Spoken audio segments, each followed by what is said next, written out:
His entire future depended on catching that flight. But when an elderly man collapsed at the airport and no one else stopped to help, he made a choice that changed everything. He missed his flight. He risked his dream. He had no idea who this old man was.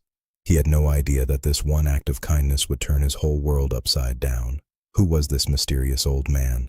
And how did helping him lead to something bigger than he ever imagined? Sit back and find out as we dive into this powerful story. At the busy international airport, a young man named David walked quickly through the crowded terminal. His backpack hung on one shoulder. His boarding pass was held tightly in his hand. His eyes kept checking the time on the big screen above. Flight BA 207 to London. Boarding in 30 minutes. Gate 12. David's heart was beating fast, not from running, but from excitement mixed with fear. This was the biggest moment of his life. He was traveling to London for a job interview at Peterson & Associates, one of the most respected architectural firms in the world. Getting this interview took him 2 years. 2 years of sending applications. 2 years of hearing no or hearing nothing at all. And now, finally, they called him. They wanted to see him. They wanted to meet him face to face. David whispered to himself as he walked, "Please, God, let everything go smoothly. Just let me get on that plane." But life had something else planned, something David did not see coming. As he walked past the check-in area, heading toward security, he suddenly heard a loud thud behind him. Then he heard gasps from people nearby. David stopped. He turned around slowly. An old man had collapsed on the floor. His walking stick lay beside him. His small suitcase had fallen over. People stood around him staring. Some took out their phones. Some whispered to each other, but no one moved to help. David froze for a moment. His mind fought itself. "I don't have time. I cannot miss this flight. My whole future depends on it." But then he looked at the old man's face. The man's eyes were half closed. His breathing was weak. His hand shook as he tried to reach for his chest. David's heart sank. He whispered, "What if that was my grandfather?" He took a deep breath. Then he made his choice. He walked back. He pushed through the small crowd and knelt beside the old man. "Sir, can you hear me?" David asked gently. The old man opened his eyes a little. I can't breathe properly," the man whispered. David looked around. "Someone call for medical help. Now," he shouted. A security officer finally came forward. "We've already called the paramedics. They're coming." David nodded. He stayed beside the man, holding his hand. "You're going to be okay, sir. Help is coming. Just breathe slowly. I'm here with you." The old man squeezed David's hand weakly. His lips moved, but no sound came out. Minutes passed. David kept checking the time on his wristwatch. 20 minutes left. 15 minutes left. His flight was boarding. His dream was slipping away. But he didn't move. He stayed. Finally, the paramedics arrived with a stretcher. They checked the old man's pulse, his breathing, his heart. "We need to take him to the airport medical center immediately," one of them said. David stood up slowly. "Will he be okay?" he asked. "We'll do our best," the paramedic replied. They lifted the man onto the stretcher. As they began to move, the old man's eyes opened again. He looked directly at David. His voice was faint, but clear. "Thank you, young man. Thank you." David nodded. "You're welcome, sir. Please get well." The paramedics took the old man away. The crowd slowly scattered. David stood there for a moment, breathing heavily. Then he looked at his watch. His heart dropped. 5 minutes until boarding closes. Gate 12 was still far away. He grabbed his backpack and started running. He ran past shops. He ran past cafes. He ran past other passengers who looked at him strangely. His chest hurt. His legs burned. But he kept running. When he finally reached Gate 12, the gate was closed. The screen above read, "Flight BA 207, departed." David stopped. He bent over, breathing hard. His hands rested on his knees. Slowly, he walked to the counter. A lady in uniform looked at him. "I'm sorry, sir. The flight has already left," she said politely. David's voice shook. Please, is there any way? I had an emergency. I was helping someone." The lady's face softened, but she shook her head. "I understand, sir. But once the gate closes, we cannot reopen it. The plane is already on the runway. David closed his eyes. He felt his whole world crashing down. When is the next flight to London? He asked quietly. She checked her computer. Tomorrow morning, 8 a.m. David swallowed hard. Can I get on that one? Yes, but you'll need to pay a rebooking fee. It's $450. David's heart sank even deeper. He had saved every penny for this trip. He barely had enough money left, but he had no choice. Okay, he said softly. I'll pay it. He handed over his card. The transaction went through. The lady printed his new boarding pass. Your new flight is confirmed, sir. Please be here early tomorrow. David nodded. Thank you. He walked away slowly, his shoulders heavy.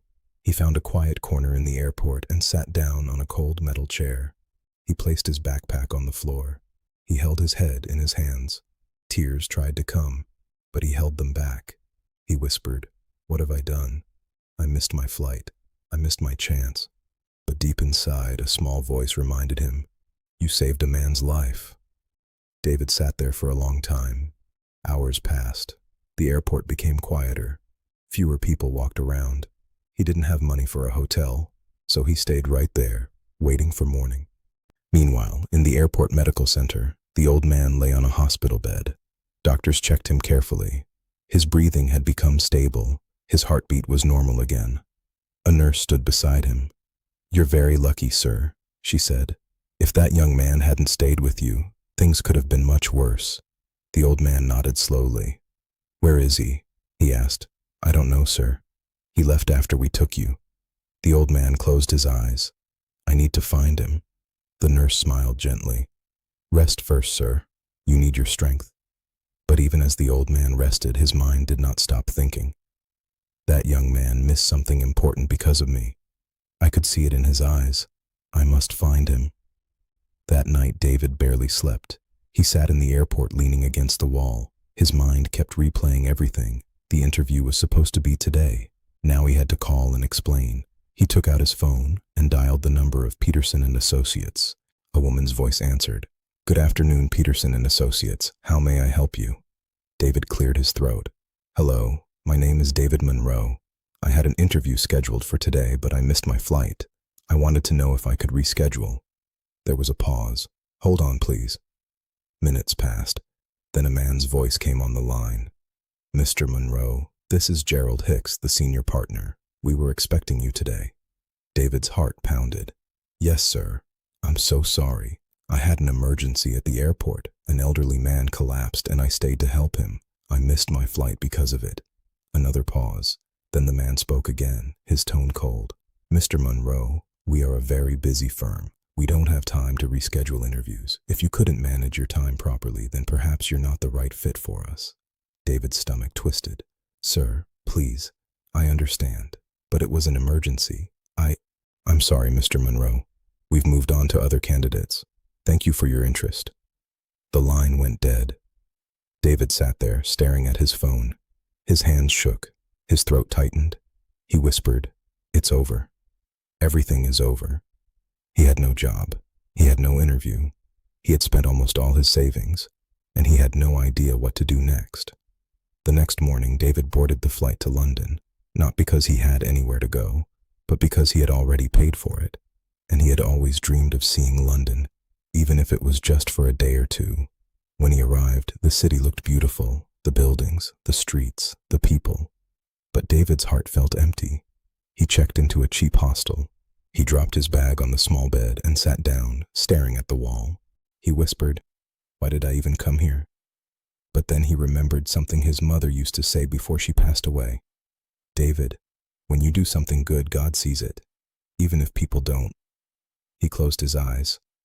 "I hope you're right, Mama." Days passed slowly. David walked around London. He visited a few places. He sent out more job applications. He checked his email again and again, but nothing came. His money was running low. He knew he had to go back home soon. One afternoon, as David sat in a small park, his phone rang. The number was unknown. He answered. "Hello?" A deep voice spoke. "Is this David Monroe?" Yes, this is David. Mr. Monroe, my name is Charles Whitman. I'm calling from Whitman Global Enterprises. I'd like to meet with you. Are you available? David's heart skipped. Whitman Global? I didn't apply there, sir. The man chuckled softly. I know, but someone recommended you very highly. Can you come to our office tomorrow at 10 a.m.? David's hands shook. Yes, sir. I'll be there. Good. I'll send you the address. See you tomorrow, Mr. Monroe. The call ended. David stared at his phone in shock. What just happened? That night, David could barely sleep. He ironed his shirt. He polished his shoes. He rehearsed what he would say. The next morning, he arrived at the address. It was a massive glass building in the heart of London. The name Whitman Global Enterprises was written in bold letters at the top. David walked inside. The lobby was huge. Marble floors, high ceilings, well-dressed people walking with purpose. A receptionist smiled at him. Good morning. How may I help you? I have an appointment with Mr. Charles Whitman, David said. She checked her computer. Ah, yes, Mr. Monroe. Please take the elevator to the 25th floor. Someone will meet you there. David nodded. Thank you. As the elevator went up, David's heart pounded harder with each floor. When the doors opened, a young woman in a suit was waiting. Mr. Monroe. Yes. Follow me, please. She led him down a long hallway. They stopped in front of a large wooden door. She knocked gently. Come in, a voice said from inside. She opened the door. David stepped inside. The office was enormous. Floor-to-ceiling windows showed the entire city. A large desk sat in the center, and behind it sat a man in his early 60s, dressed in a fine suit, strong presence, kind eyes. But when David saw him clearly, he froze. His mouth opened slightly. It was him, the old man from the airport. The man stood up slowly and smiled. Hello, David. David's voice was barely a whisper. Sir, it's you. Yes, the man said warmly. It's me. My name is Charles Whitman. David couldn't move. But how? Why? Charles walked around his desk and gestured to a chair. Please sit, let me explain. David sat down, still in shock. Charles sat across from him. David, that day at the airport, I collapsed because of a heart condition. I've been managing it for years, but that day, the stress got to me. I was traveling alone. My assistant was supposed to meet me, but there was a delay. He paused. When I fell, I looked around. I saw dozens of people, but no one helped. They just stared, took pictures, walked away. Charles's eyes became serious. But then you came. You didn't know who I was. You had somewhere important to be. I could see it in your face, but you stayed. You held my hand. You made sure I wasn't alone. David looked down. I just did what anyone should do. Charles shook his head. No, David, most people don't, and that's what makes you different. He leaned forward. After I recovered, I asked the airport security for footage. I found out who you were. I called the firm you were supposed to interview with. They told me they rejected you because you missed the interview. David's chest tightened. Yes, sir. That, Charles said firmly, was their loss, and my gain.